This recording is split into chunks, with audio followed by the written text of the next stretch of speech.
You're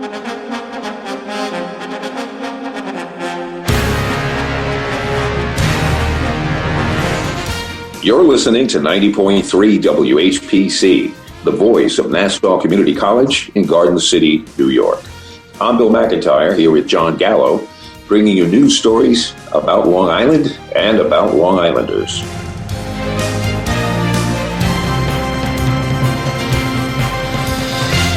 Okay, well, here we are. It's another Friday. And today, John and I are lucky to have Jack Schnirman, the Comptroller from Nassau County, here to talk with us about recent developments. And Jack's office has put together so many reports on audits and so many things. Are you there, Jack?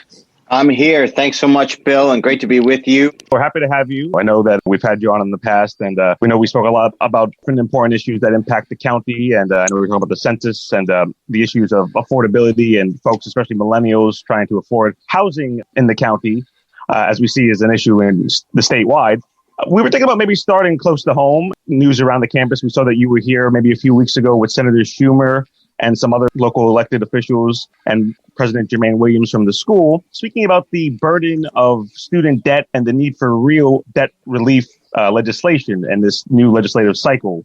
You want to talk a little bit more about why that's so important and why you think it has such an impact on individuals' finances and maybe even affording the place to live out here? Absolutely. I'm first of all, thank you for bringing that up. You know, I think to set the stage, we look at the cost of living for Long Islanders overall, right? And we refer to it as the deal of living on Long Island, right? Like, what is the deal you get for being here? It's access to great schools, access to New York City, beaches, transportation, parks, right? You know, job opportunities. That's why we live here. Exactly. But we also know that there's a variety of things that, you know, that cost a ton of money about living here, right? Whether it be housing, childcare, you know, transportation, and student debt is really one of the critical things. You know, 10 years ago, we talked about the economic crisis facing the country, and it was the mortgage crisis. If you look at student debt right now, it is a tremendous crisis of affordability for Nassau County residents. You know, in the Comptroller's office, we work to save taxpayer money and plainly see that, you know, if you take action on this crisis, it would not only make a difference for so many Long Islanders, but it could really supercharge our economy in a time like this when we need it more than anything. So, you know, I was really excited to come to the college, to be with Senator Schnirman, to be with President Williams, who I think is really, you know, has his eye on a vision that makes a ton of sense. And this is an action that needs to be taken at the federal level. It's something that we've gotten a lot of response to. In fact, just this morning, I saw some poll numbers that say nationally, 55% of people nationally are for, you know, taking really aggressive action here. And I think that's, you know, that's a really good sign. There's a recognition of how pervasive the student debt issue is. I'm going to throw some numbers at you real fast. Go for it. Please do. Nationally, we see that 67% of student debt holders postpone major purchases like a home, right? Yeah. That's a made piece. 3,000 default every day. And that was pre-COVID. So the current climate is showing us these facts really matter. Our next generation report that you had referred to earlier talks about how there's an average of over $35,000 student debt balance. That's higher than statewide. So our crisis on Long Island is really pervasive.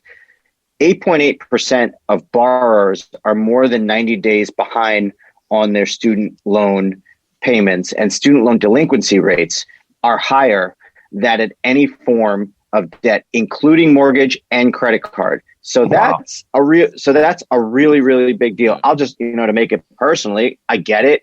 I have grad school debt. I paid off my undergraduate debt. It took me many years. My wife has debt from school as well. And so it's something that I think middle class families on Long Island relate to. It is our reality, and it's just where we're at.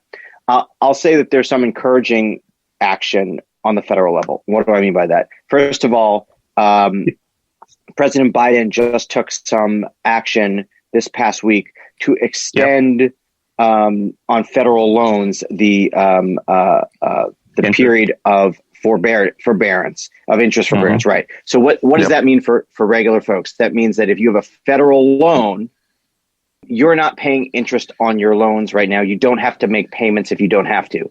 If you can afford to, it's a great time to make principal only payments, and it'll dramatically cut down the life of your loan as well as the overall cost of your loan. So it is a win-win. Now, furthermore, there may be the possibility that, that folks that we see, even broader student debt relief. And that's really a key component. And it all raises the larger, and there's a discussion for another day, question of affordability and accessibility to higher education, and sort of points at why we know that resources like Nassau Community College are so critical for helping middle-class families succeed in today's economic environment. That's a long answer to a short question on student debt, but it's a major crisis here on Long Island. It is a big piece of what it means to afford day to day, right? Because you think as an average person, your expenses boil down to what money comes in every month, what money goes out every month. And student debt is a major piece of that money going out every month for so many middle-class families on Long Island. And it's a major threat to the deal of affording to live here on Long Island. And we've got work to do to address it. Most definitely. It's good to hear, again, how much of a focus it is of your office. And it's good to see, hopefully, with some new leadership in the Senate, specifically with Senator Schnirman now being the majority leader, and some changeover, obviously, in the delegations in the Congress, that hopefully, along with the Biden administration, like you said, we can keep building on that success of that legislation that was recently passed. So, yeah, that's great. And you already gave us that bit of a segue in the plug of Nassau Community College, which obviously we're a bit biased for how much we appreciate it, but not just because of the radio and all the other great things that the school does in the community, but like you said, that affordability aspect, the ability to maybe not be burdened with so much debt up front by attending a great community college, one that obviously is a bit more affordable than a lot of the private options. So we're right there with you, and we definitely know how important it is. Like you said, if you can save money up front, it definitely helps with some of those student debt costs down the line. So go ahead, Bill. I consider Nassau Community College to be the best kept secret on Long Island. Well said. And he's right. You're exactly right.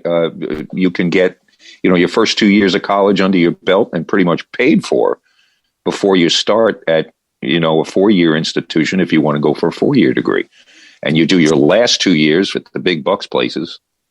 But Nassau, I went to Nassau and I was older, and it was one of the best experiences I ever had. That's excellent. Yeah. We just got to keep getting the word out and making sure that we keep enrollment numbers up. And I think those are critical things. I think we're learning that our community colleges are really the hub of our economic drivers in our country. And I think that's a discussion we need to focus on more in the coming years. Yeah, very true. And Nassau community in particular, I know quite a few people over the years who started out and went to Nassau and then transferred to colleges as far away as California. And not in one of those instances were the credits given at Nassau community questioned. They were all accepted. That is phenomenal. And I think people should know that because, there's a lot of myths about, if I go to a community college, I won't be able to transfer my stuff. And that's never been a problem with Nassau. Yeah. And there's plenty of pretty cool. That can really help you navigate, the transfer process and really, go through item by item, credit by credit, and, make sure, like you said, that the plan is right for you and that the credits transfer. There were some concerns about accreditation in the past, but thankfully that's behind us. And, we're moving on to better days. We have that new science building. We have the new NCPD campus for police training right off of our campus there. So glad to see what's upcoming in the future. And we know that some things are uncertain, especially with the pandemic. kind of being the background of everything. I know we talked about that with the president of the school recently, but let's segue now also to some other work that you're doing regarding the school. I know you were talking about making sure that it can be the best service available. I know your office is involved with a report for setting up an audit of Nassau Community College. Can you talk a little bit more about that specifically and why that is so beneficial, you think? Absolutely. And I'm happy that you brought it up. You know, as we were just talking about, Nassau Community College really is one of our counties and our region's key resources for our workforce, our economy, providing the kind of education that we need to get ahead. And we all see every day, how much of a challenge this pandemic has been, a tremendous challenge to government, to all levels of government. And of course, that includes the college and all of our local institutions as well. I'll say that I've been very impressed by what I'm seeing out of President Williams and the new team in place at the college, really laying out an ambitious vision for the college, a real commitment to pushing the institution forward and sort of bringing in smart national best practices and how to do things, as well as possible, and really make sure that we're utilizing the college as an engine of job and economic growth for our families. And honestly, that's why our office said, you know what, we're going to roll up our sleeves, we're going to get involved, and we're going to pitch in and see what we can do to be helpful in a collaborative spirit. Too often, folks use the word audit. Yeah. And it gets scary, right? It's, oh my goodness. IRS is, looking out now. You think of the IRS audit, it's going to be, really stressful. They're going to look, they're going to look to sort of get you. And that's not how we define audits in our office, particularly an audit like this. Let me tell you a little bit what I mean. We define our success in audits by helping unlock opportunities for improvement, for advancement, we see ourselves as there to help, as in many ways free, or at least free because it's, our function's already paid for, consultants to assist things in going forward. So we're going to look at, in this challenging time, we're look to assist the college really in a collaborative fashion by looking at the college fund balance, right? Its savings account, so to speak, and the overall finances, and see what we can do, because in this really tough fiscal time right now with the impacts of COVID, things are harder than ever. So, and we know that there's been challenges with enrollment and reduced state aid, and what we want to do is see what we can do to point out potential options and opportunities to help facilitate the kind of critical work that I think we all agree needs to go forward. So our audit will look at the financial operations of the college, make recommendations that may be helpful in assisting the college in facing these challenges. The second audit that we're doing is a continuation of an ongoing piece that we're doing all over Nassau County government. And it's essentially to guard against nepotism. And it's about making sure that the right people are getting the right jobs for the right reasons, and that things make sense. We certainly know that in the college, we can't afford to have the wrong people getting the wrong jobs for the wrong reasons. And it has to be a place where anyone can go, take a test, be qualified, and participate in our incredible community college. So these are the kind of identifying best practices, identifying cost-saving opportunities, and identifying opportunities to improve the way things are done, find efficiencies. That's what our role is. The bottom line, save taxpayer dollars so that the focus can be on delivering the best possible educational opportunities for our residents, for our families, and really, in the spirit of what the college is all about. So I just want to publicly thank the leadership of the college for embracing that effort in a collaborative fashion. And as we talked about a moment ago, it's all too easy for people to say, oh my goodness, the last thing I need is somebody looking over my shoulder. But I give tremendous credit to the leadership of the college for welcoming us in a spirit of collaboration and saying, thank you. Anything that we can do to save money together is a good thing. And I think we all it's something that we all agree on, because we know that the success of the college is absolutely critical for the success of our county's economy overall. Yep. And the residents. Well, that's right. It's a really good sign that people are working together, because in the age of COVID now, we're in a whole new world. I mean, we really don't know down the road just how successful and how quickly we're going to be at coming back.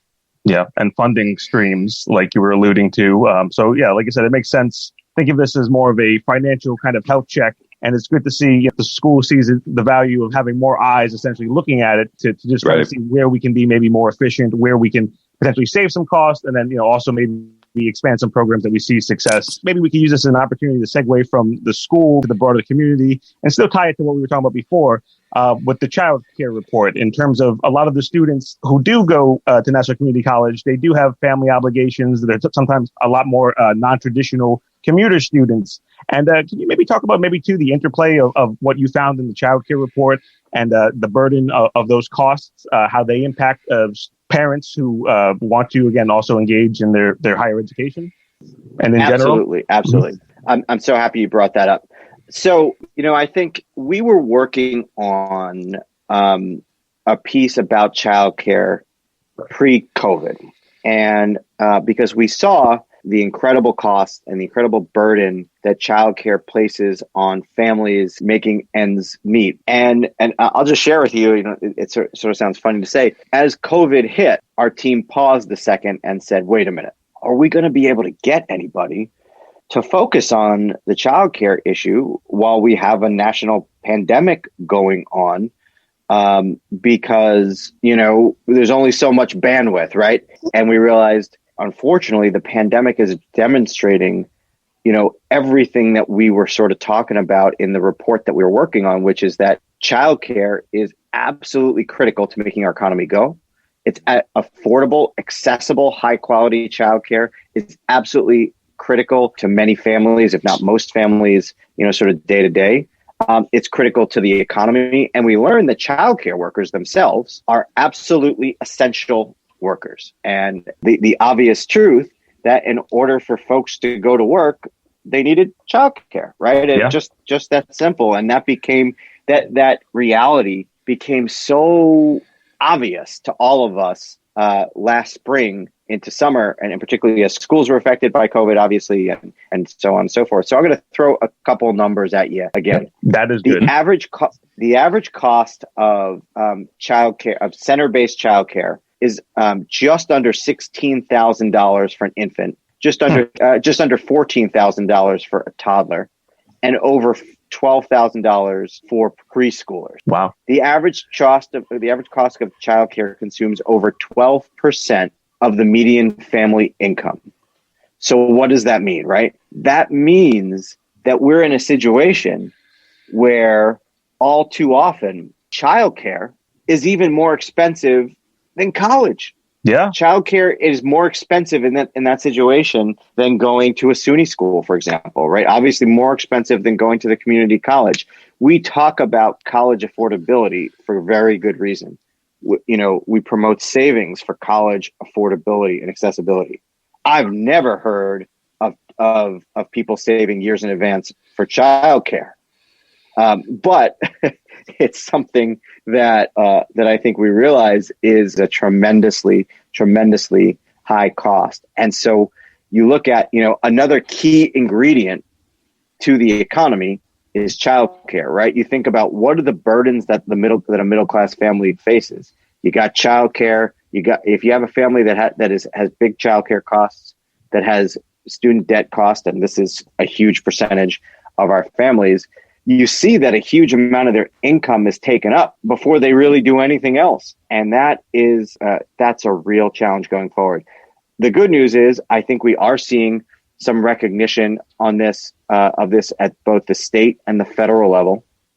And there's some real opportunities to make some major progress on making quality childcare affordable and accessible going forward. And those are some really important things I think that can be done. If you look at what are the things that can boost the economy right now, action on childcare, action on student debt are two of the critical components for all the reasons that we just discussed. And those are some of the reasons why our office has chosen to talk about them, because there's an opportunity to save real money for our families. These are major cost drivers for our families, and they have a huge impact on the deal of affording to live on Long Island. Certainly, including, and you put those things right up there with housing, and those are critical.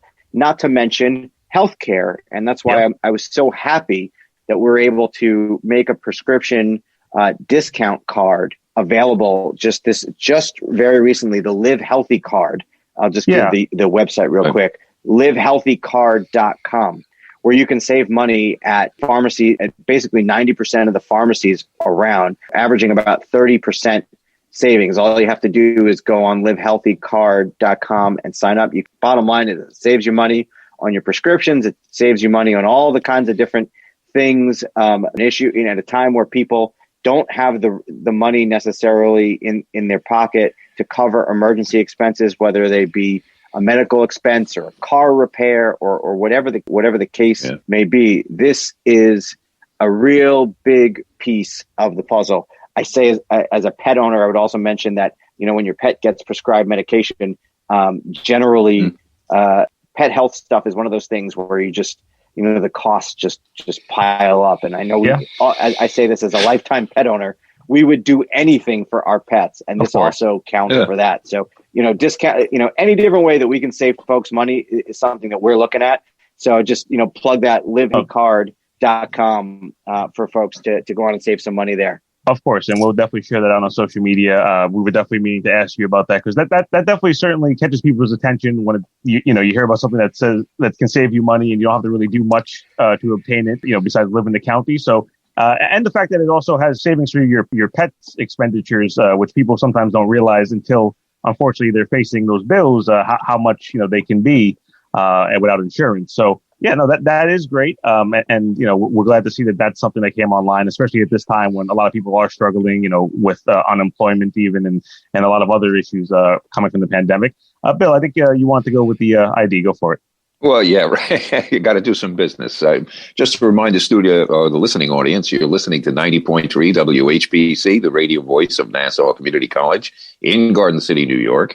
And John Gallo and I are here with Jack Schnirman, the controller for Nassau County. You've been busy, Jack. Absolutely.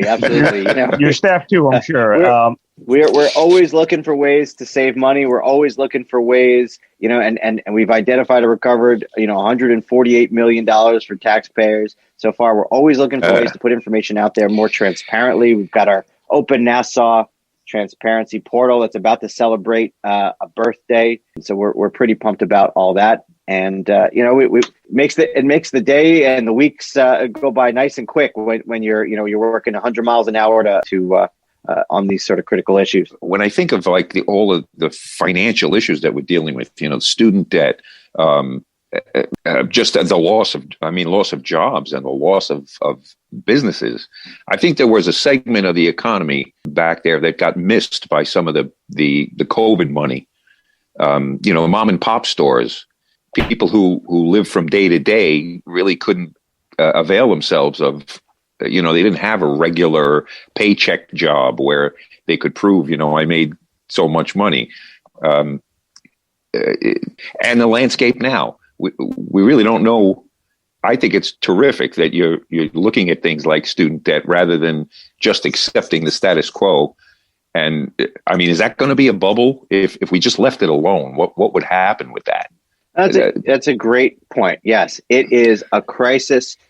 Just the way we looked at the mortgage crisis, we have to look at student debt in the same way. It is a crisis, and if left alone, it can be catastrophic. You've got predatory lenders, you've got escalating costs, and the larger concept of college affordability and accessibility is a huge piece for us to tackle in this country. And obviously community colleges are a huge tool in our arsenal towards that. But right now, the student debt crisis is a huge huge piece bearing down us. There's a lot. Some of these things get solved at the local level, but my job is to focus. I'm sorry. Some of these things get solved at the national level. My job is on the local level, and we see that this has a big impact on the local level. So we'll keep looking at all the different ways, to save money. As I mentioned, we sort of keep track. We've identified or recovered 148.2 million thus far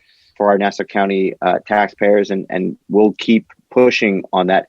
I want to make sure that I throw out to everybody, because as we have these conversations, people always come up with the thing that they're most interested in seeing fixed, or the thing that they think is inefficient. And I want to make sure I always invite everybody to drop us a line at reportitreformit@NassauCountyNY.gov. That's reformit@NassauCountyNY.gov. That's our tip line, and people can get in touch with us anytime and tell us about the thing that they think needs to be more efficient, or the thing they think needs to be looked at, and some of the tips that we get really have led to some of our best work, and it's something that we deeply appreciate. That's great to hear, that community collaboration and the constituent-based reports that can wind up occurring. I'm curious, Jack, how do you feel about, I know we've talked about it for a long time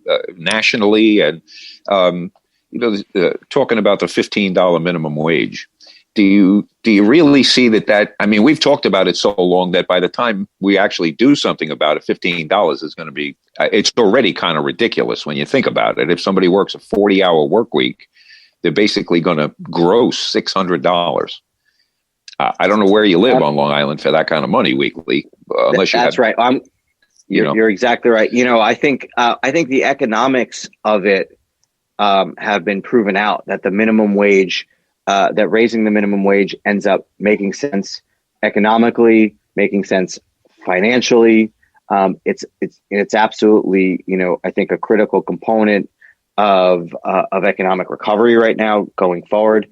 I'll say, I don't consider myself any sort of political prognosticator, but just in following it, it's something that has become popular with residents, regardless of their politics. It's become much less political and just sort of a common sense economic piece. I'll mention that, one of our pieces of this puzzle locally is we have a living wage advisory committee, and our team does living wage audits, so that when contractors do business with Nassau County, we make sure that they're paying their employees a living wage. And so if anyone ever sees that there's, a job going on where workers are being treated unfairly, where workers are being exploited, we urge anybody to call 516-571-WAGE right away and let us know.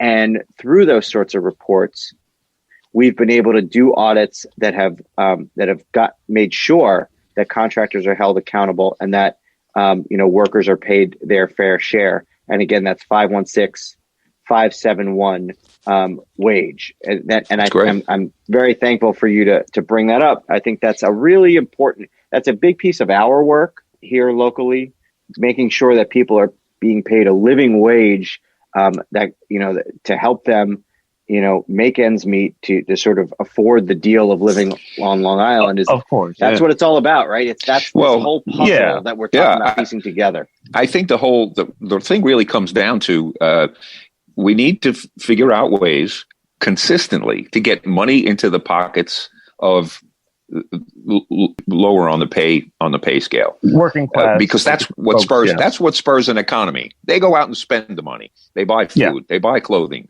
they get their kids stuff. When you're giving tax breaks to people that already have money, all you're doing is holding up more money. Who needs $8 billion in their checking account? I don't know, but apparently some people do. But when you help that end of the spectrum, you're locking that money up.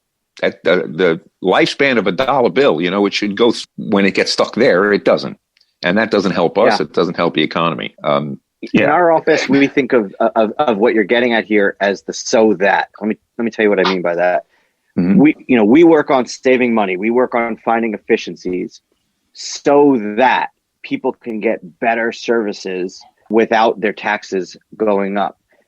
But taxes, while a critical component, right, of the work that we do, and a critical component of somebody's, of a resident's yearly budget, so to speak, is just one component, right? And so there's so many ways to save folks money and help them make ends meet. And we're trying to look at all of those different ways, just like you were talking about, right? And whether that's housing costs or transportation costs or childcare costs or healthcare costs, or food costs, exactly. all the different, student debt costs, all the different things, all of those things combine to make it so you're either making ends meet or you're not. And at a time where, are your wages going up or wages going down? And are you able to save money every month? Are you able to make ends meet? Do you have money available when you have that car repair to invest in your kids' education? Whatever, for whatever you have coming up to buy that house, you do or you don't. And so it's so much more complex, and there's so much more to it than just how much money do you make and what taxes do you pay? No, you're right. There's a lot of different layers to it. There's the fixed cost, but then there's the, in case something happens, the emergency thing that, did you have enough money to afford it? And did that put you, into debt and further a cycle of potential poverty and struggling economically? Like you said, it's important to see everything, I think, holistically and, in the micro, but also, how it plays into the macro. And just real quick, before I segue to another question and a couple other reports in the time that we still had with us, the minimum wage statewide was set to $15, but it obviously was rolled out by different counties over time at different rates. So Nassau County, what is it again now? It's $14? So it's been going up. This was something passed statewide. Yep. And it's been a slow phase in over a period of years. The most recent is locally here. In Nassau, Suffolk, and Westchester, it's now $14 an hour. The remainder of the state, outside of New York City, it's $12.50 an hour. Yep. There's all sorts of levels of complexity to it. Those are the sort of the 2021 rates, and it's phasing in to the $15 an hour minimum which is where wage I believe going it will forward. be next year in Nassau County. That's right. So the reason why I asked you, so I'm just not to cut you off, but I'm just curious. So how does your office designate what that living wage is? Because there's a lot of discussion of talking about minimum wage versus living wage, and we're all in favor of getting at least the minimum wages to be somewhat more adjusted to inflation and the kind of lack of attention that's been done at the federal level for now a good period of time. But just so I can understand, so for people who call that number that you mentioned, what are you defining? What is the county defining as a living wage? So the living wage is a separate calculation that gets made every year, and there's a living wage with benefits and a living wage without benefits. The current living wage as of August 1st, 2020 is $17.06 an hour without health benefits, or $14.69 an hour with health benefits. This rate will stay in effect until July 31st, 2021, when it'll be adjusted upward by a percentage, and this is how it works, equal to the change in the New York Metropolitan Area Urban Index, the CPI, essentially the Consumer Price Index, right, which is put out by the Bureau of Labor Statistics at the U.S. Department of Labor for that year, and sort of there's rules around it, but essentially it's a fancy way of saying the amount of money you need, and it's a way of there's a way of calculating it, and so on and so forth. Yeah, more tied to quality of life. I understand. Right, and we always remind everybody they can report violations of that living wage if you see county contractors violating the living wage law at 516-571 wage, and it's a bilingual hotline, actually. Yeah, that's very important, especially for a lot of the Spanish-speaking constituents, obviously, throughout the county. So in the last few minutes that we have here, let's just segue real quick to a couple of maybe quick touches on some of the other things that I know your office has been busy on. There was a report that I think just got announced, what was it, earlier this week or last week, the 21st, that your office would be looking into potential disparity study around MWBEs. And we know how important that was, kind of tying to our other conversations about access to kind of affordable education and being a part of the economic kind of prosperity of communities on Long Island. Can you talk about what you plan to study and what you think you might find in that initiative? MWBEs, right? Minority Women Business Enterprise, as well as veteran owned enterprise, are something critical to our local economy. It's something that we've been encouraging more. I'll just pause for a second and just focus on the why. Why is that important? The reason that it's important is because you want to create more competition, help folks, make sure that they're able to compete and basically make more money for people, to close equity gaps, because that's going to put more money in everybody's pockets. We have an equity gap of $24 billion here in Nassau County. If we were to close that gap, that would keep taxes down for everybody. So MWBEs are a critical component of that. Doing business with Nassau County is a critical component for that, for the same reason that I brought up our nepotism audit. Let me tell you what I mean by that. So what's important is that we create more competition, which brings more people to the table, which brings prices down for everybody, and make sure that contracts go to the right people for the right reasons, instead of people who just sort of had the inside track, for many years. So MWBE participation in Nassau County is something that we focused on very keenly in our first couple of years in office here. We've had a steering committee. We've had a bunch of wins on it, working with the county executive's office. We removed some barriers to the process in terms of the paperwork. We made things more electronic. We waived a fee that was onerous in making people apply. And that was critical. The next step in that process right now is this disparity study that you're talking about. And so Nassau and Suffolk County are doing a disparity study jointly in order to look at all the numbers, gather all the data, figure out where we're at, so we can set real goals and enforce real goals going forward, to create and to foster and encourage that kind of competition that we talked about. Because Nassau County buys so many different kinds of things. It's not just about, big projects like building buildings or paving roads or things like that, whether it's, buying toilet paper or, PPE right now, obviously, of course, or all kinds of different things. And we want to make sure that we have as many people competing for that business as possible to drive prices down for everybody and to grow our local economy. A quick snippet on a complicated issue. Yeah, of course. Well, thank you for giving us a little more clarity on it. And we know we'll be following along with that report that, again, like you said, is a bi-county initiative, and all the other things that your office is working on. We'll have to have you on another time to talk about some of the other things that you've worked on that definitely caught our eye in terms of the food insecurity issue. And I know you talked about housing inequities. There was that report that came out in Newsday, and I know the state Senate is taking some action, it looks like. So hopefully we see some progress there, which also helps affordability and equity for all the residents of the county. So with that, we'll just remind our listeners that, again, we are talking to the Nassau County Comptroller, Jack Schnirman, and you could follow him on social media in numerous places. I know you're pretty active at Jack Schnirman, and I know you have the county handles also as well. Do you just want to give maybe the best places people can stay up to date with that along Absolutely. With the website? Go ahead. Yep.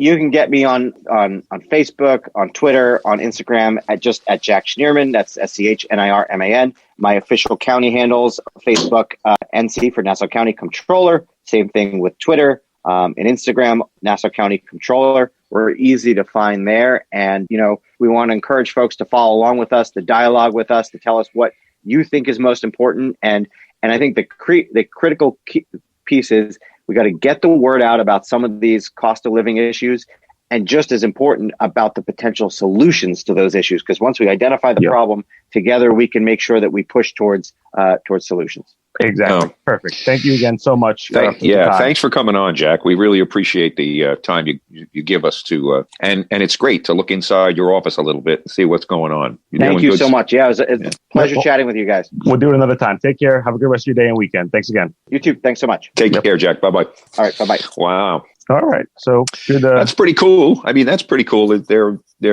he's right. An audit, would send a chill up your spine, Oh yeah. No, have that connotation. Like you said, the IRS is coming for you. But no, I think like I said, a lot of the times it's removing maybe stigma from words, and it's understanding that, especially in, like we discussed, the economic climate of not knowing what money's going to come from where, from the state or from the federal levels, that we do want to do some housekeeping and say, well, can we, again, we don't want to get into austerity budgeting, and we don't want to say, hey, we don't have the money, so let's just cut all the teachers. Let's just cut all the fire department. Let's just make everything privatized by any means. But at the same time, we do want to see where maybe we say that maybe we can kind of meld these two things into one program. Maybe we can save some money a number of different ways, which is definitely something that I'm sure all of our residents and listeners can appreciate and wouldn't mind too much, keeping a little extra cash in their pockets or pocketbooks. So, all right, that was good. We definitely were happy to speak with him, and you'll have to have him back on another time to talk about some of those other issues, like we alluded to. But Phil, we have a little bit of time left here. There was some interesting news stuff yesterday, and there's a story in yesterday's Newsday. It's actually from the Associated Press. Okay, yeah. Tell us what Did you hear about the GameStop? Oh boy, yeah, I think everyone has. Even folks who had no idea what GameStop was before that, I think they might not even know what it is now, but they've definitely heard they might not. So but this is very, very interesting. A bunch of upstarts. A bunch of upstarts took the hedge fund managers for a ride. Now people understand that a big hedge fund. I mean, they've got a lot of money. We're talking billions. So sometimes they'll ride that money on a stock, and they'll short it. And the idea is they may pay $10 for the price of a stock 2 weeks from now. Yep.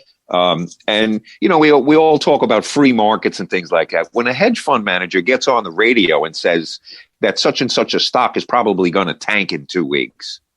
Yeah. Does anybody really think that doesn't affect the buyers in the stock market? That's not a free market. No, you're right. That's now we're playing a game.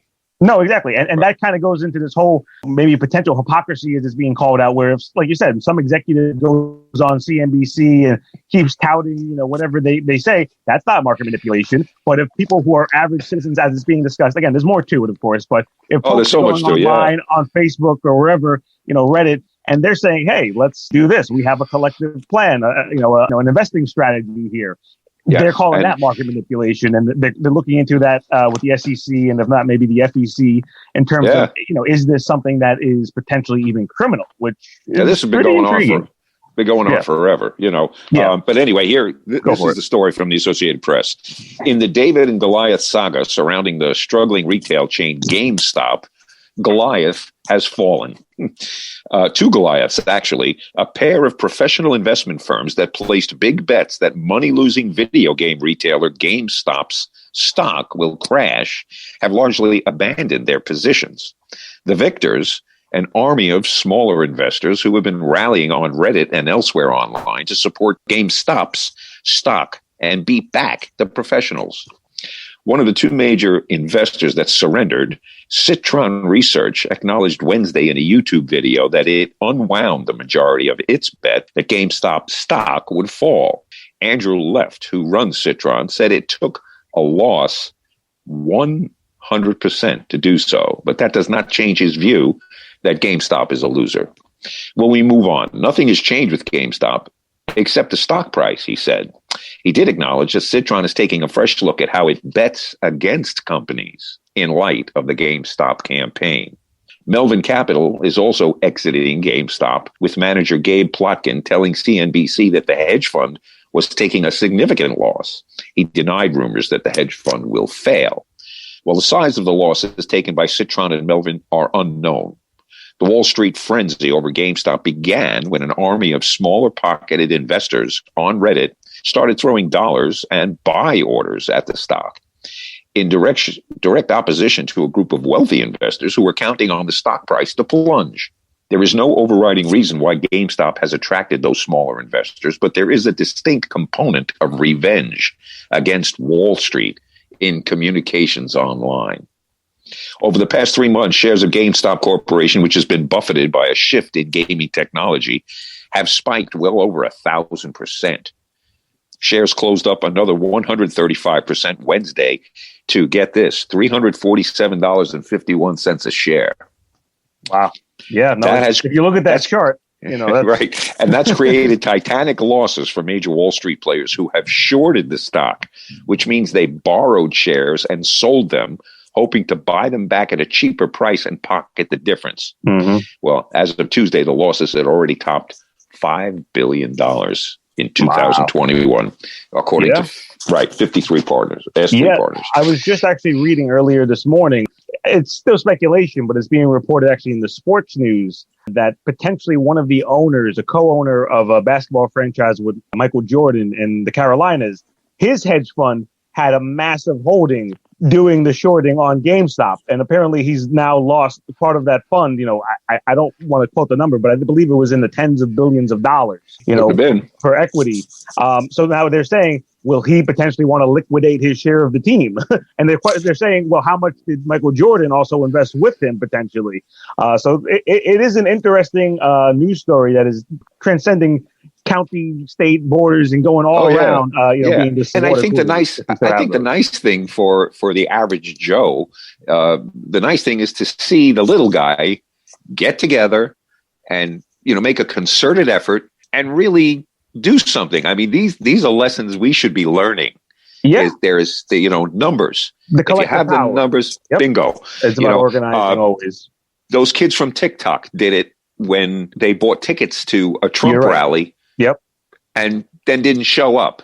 Yeah, it's knowing how to game the system because others game the system. And the question is, if we want to be fair about it, if you want to stop folks who are very wealthy from doing it, along with stopping people who aren't, then it's one thing. That's a different story. Then now you're reevaluating policy, and that still is a good positive impact, Right. They're not happy about this. No, exactly.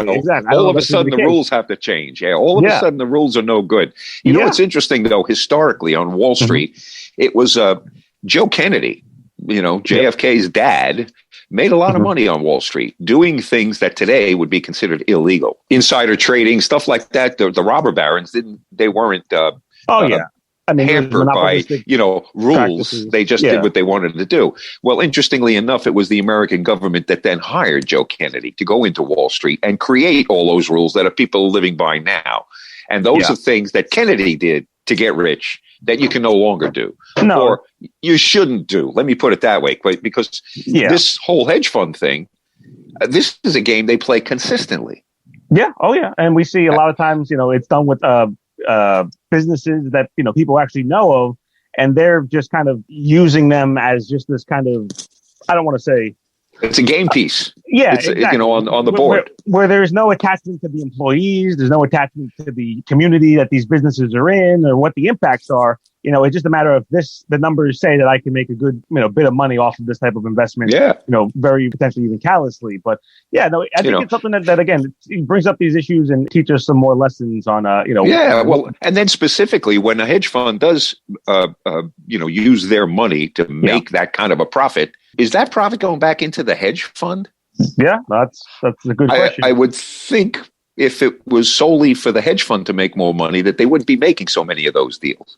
Because they're risky. They are very risky. But again, that's why they pay off other people's money, too. It makes it a little bit easier to take those risks to that scale, potentially. So we have a little bit of time left here. We'll follow up on that. Like I said, that one isn't specifically Long Island, but it definitely has connections to everywhere. And there might be some of your neighbors who actually managed to get rich randomly off of this stock. It wasn't just GameStop, too. It was actually also, I believe, Lowe's, the movie chain, or AMC, one of those. I don't recall which one, but also that was being inflated out of this kind of same type of, whatever you want to call it, an online initiative. But what I did want to mention, because you did allude to the former administration, and did want to just give an update. I know we talked about it a little bit more at length with Robert Brodsky a few weeks ago after the, as we'll call it, the uprising of, the president's supporters who managed to result in the deaths of at least now, I think, 6 people. Another officer, I believe, just committed suicide, I think, yesterday. But and in addition to that, when we first spoke about it, there wasn't really any direct connection to Long Island at the time. But that has changed in the few weeks since then. We know at first there was, I believe, a retired FDNY member who lives in Freeport, who was the first person from Long Island to have to face some investigation and charges. But then the last few days, there were also 2 other individuals. I'm not going to give their name or anything like that, but that we are now aware of and has been reported one from North Belmore, I believe. I'm not sure if North Belmore or Belmore, and then the other one from at least the town of Huntington. Right. Yeah. Yep. So it's an interesting situation. One of them, I think it was one from Huntington, was on record, I think, with News 11 or whoever, and saying that, he wasn't actually there to support it. He was there as like an objective observer. And it's going to be interesting to hear these legal cases as they're made. I know some folks are saying, well, but look, my lawyer has told you that the president told us to come here, so you can't charge me for following the directions of the president. That probably won't stand up in a court of law because you still, trespassed at the very least, or. Well, yeah, they didn't put barricades up in front of the Capitol because they were inviting people in. Yeah, no, exactly, exactly. So like I said, it's very interesting to see how now that has unfolded, and as we follow thread of what that disaster to democracy and this.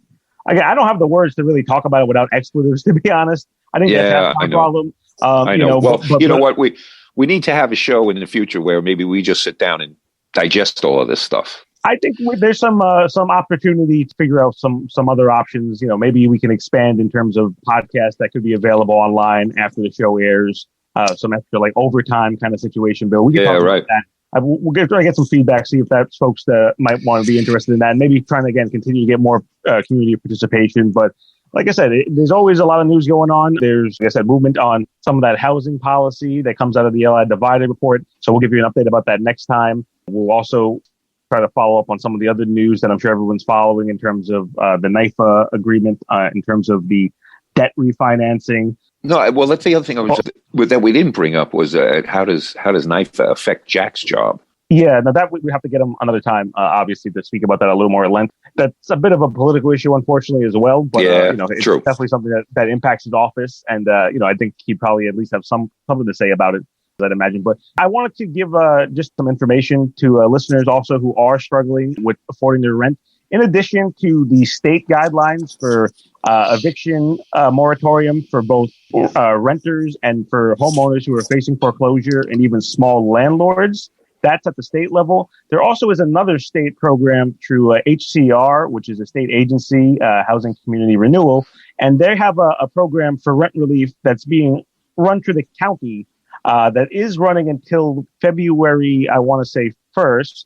So if you have time and you're hearing this interview before then, obviously it airs before then, and if you catch the podcast before then, and if you or someone has that issue in terms of affording their rent, definitely reach out to HCR. You can get them at COVID rent relief at hcr.ny.gov. You can get them at 1-833-499-0318 for, I believe, the county office. And you can find out more information about if you qualify for those programs, because we know it's hard times for a lot of us out there, and anything that can potentially help, I'm sure might be beautiful, might be useful. So very cool. Another good day. The clock on the wall says it's time for us to move on out of here, John. Yep. Thanks for all of your questions and being plugged into all that stuff. It helps so much. Your perspective is invaluable, obviously, as well, Bill. And it's still early in the year, and we have a lot more content to create. And feel free to reach out to us on social media at TWLI News on Twitter. You can find us at This Week on LA News on Instagram and also on Facebook. And reach out to us if you have any questions or thoughts about maybe potential guests or questions for the guests that we have upcoming. And like I said, we'd love to have more community engagement. So till next time. And we want to thank Jack Schnirman for joining us today. And we'll see you next time, same place, right here on 90.3 WHPC.